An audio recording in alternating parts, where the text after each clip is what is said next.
Colby, I didn't think this day would ever come. Who would have thought that I would be marrying the guy I used to check out at the grocery store in Corinth where he worked after school. I remember telling Ashley how cute I used to think your butt was and how I wish you would talk to me. She used to reply with, "Oh my god, Miranda, you're so gross." You are the most loving, caring, and selfless person I know. The only thing that could make this day even more perfect is if Lady Bird and Butt could be here to share it with us. Thank you for being my shoulder to cry on, my biggest supporter, and the number one reason I look forward to coming home, besides getting to see Buck, of course. I promise to love you every day for the rest of my life, to be someone who you can always look forward to seeing after a long day at work. I promise to keep your secrets and always have your back no matter what.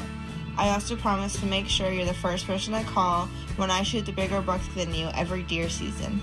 Lastly, I promise to be someone you can grow old with. I'll love you forever and always, no matter what.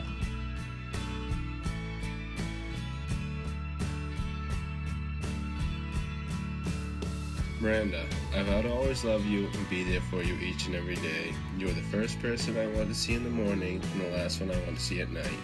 You are my better half, the part that makes me whole. You always make me laugh and sometimes make me want to cry, especially after you come home from work after a 16-hour shift. I promise to be there for you through happy times and bad times. I promise to make your life easier each and every day, even if it means doing the dishes or the laundry.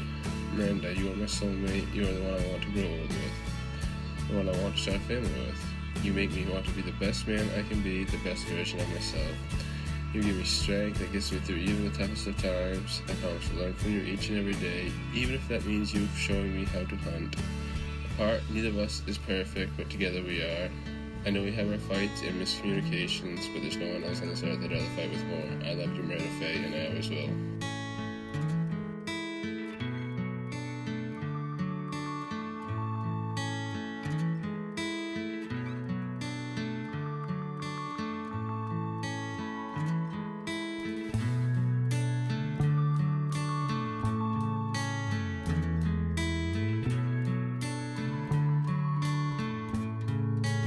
I just wanted to start off by thanking everyone for joining us this evening to celebrate the marriage of my beautiful sister and her new husband, Colby.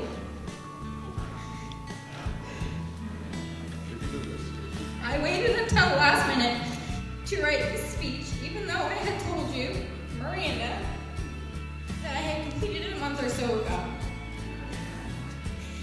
I have been trying to find the right words to describe what you mean to me. Colby would help you in a heartbeat and has shown that time and time again.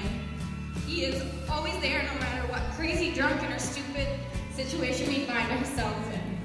I want to welcome Colby